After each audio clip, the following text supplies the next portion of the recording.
Kita lanjutkan mengenai tulang penyusun badan. Mencakup tulang belakang atau os vertebrae berjumlah 33 ruas yang terdiri dari 7 ruas tulang leher, os cervicalis, 12 ruas tulang punggung, os thoracalis, 5 ruas tulang pinggang, os lumbalis, 5 ruas tulang kelangkang, os sacrum, dan 4 ruas tulang ekor yang menyatu, os coccygeus. Kalau dijumlah ada 33 ruas. Kemudian tulang dada atau os sternum jumlahnya hanya 1 buah, yang bagian atas disebut hulu, bagian tengah badan, dan bagian ujung bawah taju pedang. Kemudian tulang rusuk berjumlah 12 pasang, os costae. Terdiri dari 7 ruas tulang rusuk sejati, 3 ruas tulang rusuk palsu, dan 2 ruas tulang rusuk melayang. Dikatakan tulang rusuk sejati kalau ujung tulang rusuk di bagian belakang langsung berhubungan dengan tulang belakang, sedangkan bagian depannya berhubungan dengan tulang dada. Disebut tulang rusuk palsu jika bagian belakang berhubungan dengan tulang belakang, bagian depan menyatu bergabung dengan tulang rusuk sejati di atasnya.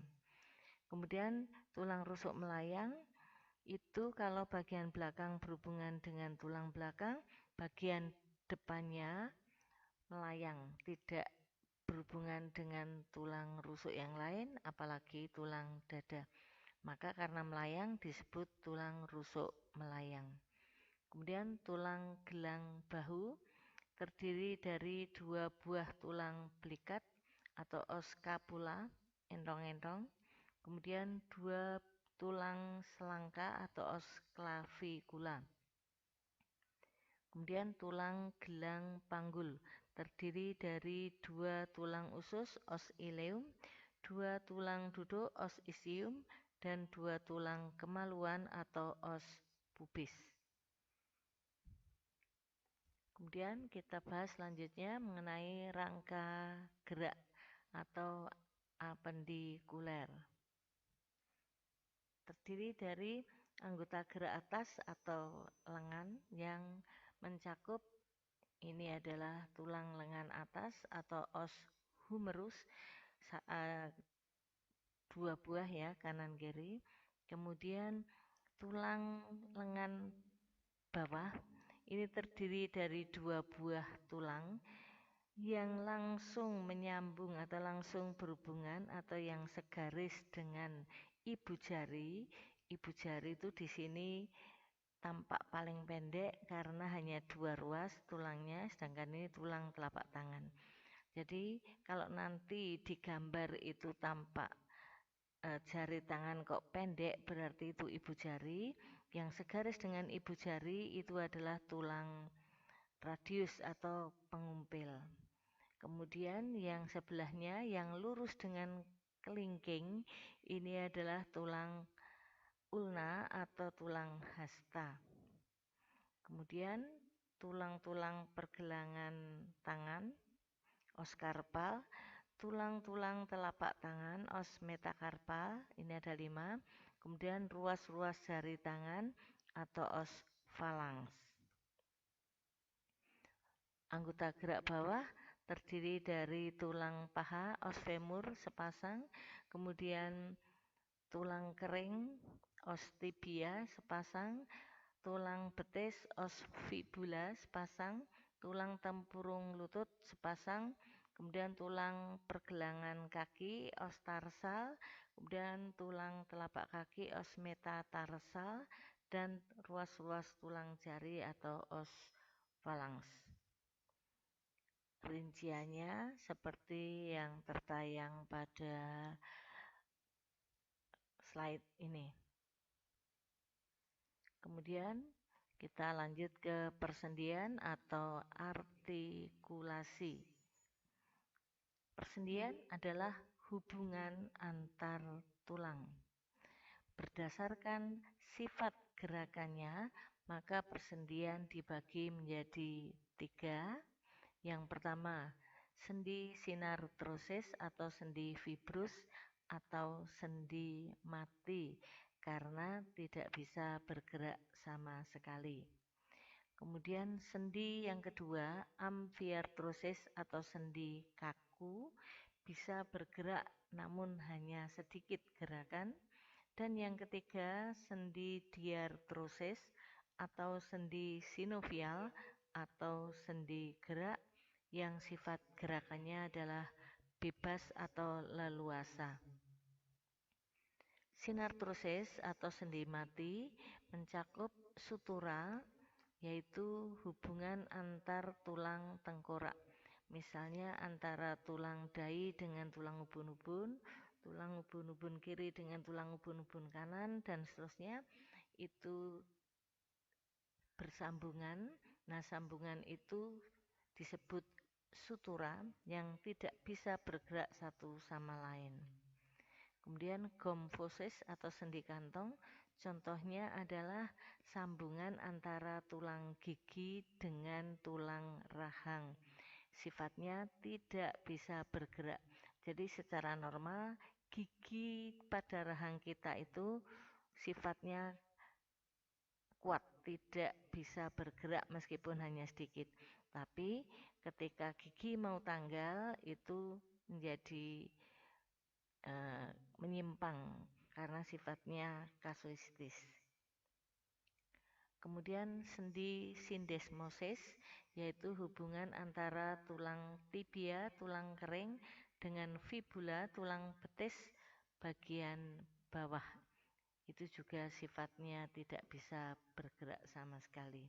Kemudian amfiartrosis atau sendi kaku mencakup sinfibrosis atau simfisis. Contoh simfisis pubis kemarin sudah dibahas antara tulang kemaluan kiri kanan, itu dihubungkan oleh jaringan ikat yang hanya memungkinkan sedikit gerakan atau kaku.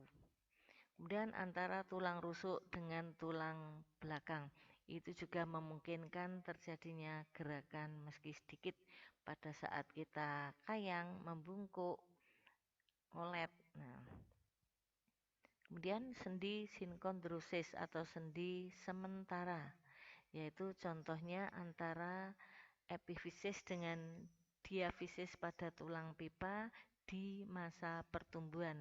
Itu masih terdiri dari tulang rawan hialin yang masih memungkinkan sedikit gerakan.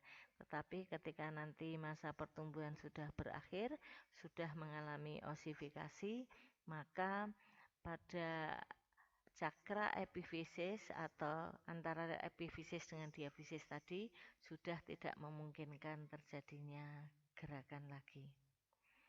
Kemudian sendi diartrosis atau sendi sinovial, sendi gerak, itu mencakup sendi putar, sendi peluru, sendi engsel, sendi geser atau sendi luncur, sendi pelana, dan sendi kondiloid atau sendi oval. Ini strukturnya seperti ini.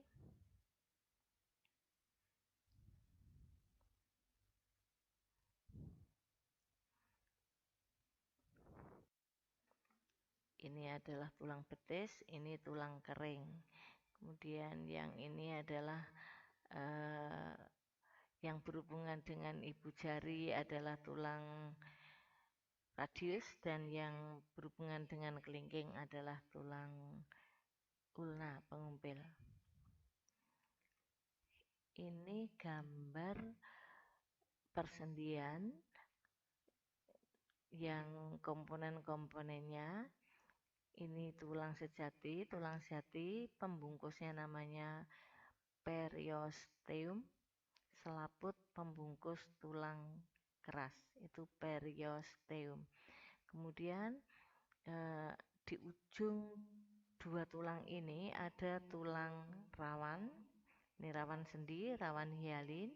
Kemudian dua tulang ini dihubungkan oleh ligamen. Ini ligamen.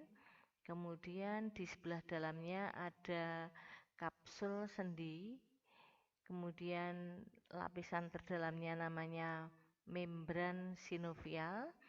Kemudian di dalam rongga sinovial ini terdapat minyak sendi atau minyak sinovial. Kemudian ini adalah gambaran persendian. Misalnya di sini pangkal lengan atas ini satu tulang berbentuk cekungan, satu ujung tulang yang lain berbentuk bonggol. Bonggol masuk ke dalam mangkok sendi atau cekungan sendi. Kemudian yang dilipat siku ini satu tulang berbentuk cekungan juga, satunya berbentuk membulat atau lingkaran ya. Kemudian yang di pergelangan tangan seperti bukan pergelangan tangan, ini antara tulang ibu jari adalah seperti pelana kuda.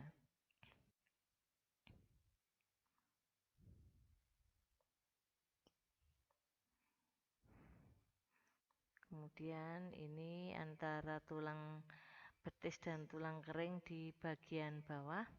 Kemudian ini antara tulang rusuk dengan tulang dada. Nah, ini yang dimaksud dengan cakra epifisis. Ini epifisisnya, ini diafisis, di sini cakra epifisis masih berupa tulang rawan karena masih berada pada masa pertumbuhan. Kemudian ini antar ruas tulang belakang, ini juga dihubungkan oleh tulang rawan. Kemudian ini pada gelang panggul, ini tulang kemaluannya, 2 buah dihubungkan oleh jaringan ikat fibrosa. Kemudian di sini nanti kalian silahkan cermati yang tulang tengkorak ini sambungan-sambungannya namanya sutura, sifatnya tidak memungkinkan terjadinya gerakan. Kemudian yang di bahu itu nomor 1 sendi lesung atau sendi peluru, di mana satu ujung tulang berbentuk bonggol, satu ujung tulangnya berbentuk mangkok, di mana bonggol sendi masuk ke mangkok sendi, kemudian memungkinkan terjadinya gerakan ke segala arah, depan belakang, atas bawah, dan seterusnya. Kemudian yang nomor 2 ini adalah sendi yang terdapat pada lipat siku dan lipat lutut. Ini disebut sendi engsel karena gerakan hanya ke satu arah. Pada lipat siku gerakan hanya menekuk ke depan, pada lipat lutut gerakan hanya menekuk ke belakang seperti engsel pintu. Maka disebut sendi engsel. Kemudian yang ketiga, ini antara tulang hasta dan pengumpil di bagian atas antara radius dan ulna, sendi putar. Ini tabelnya mengenai gerak sinovial. Sendi gerak ada sendi peluru, sendi putar, sendi engsel, sendi plana, sendi geser atau luncur, dan sendi oval atau kondiloid. Arah gerakan sendi peluru ke segala arah, lokasinya pada pangkal lengan dan pangkal paha. Dan sendi putar, di mana arah gerakannya tulang yang satu mengitari tulang yang lain. Contoh antara tulang atlas dengan tulang kepala. Kemudian tulang hasta dengan tulang pengumpil.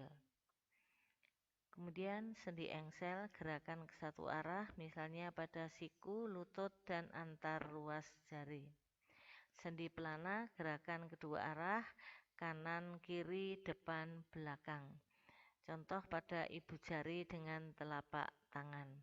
Kemudian sendi luncur atau sendi geser, gerakannya bergeser, contoh antar tulang pergelangan tangan atau antar tulang pergelangan kaki.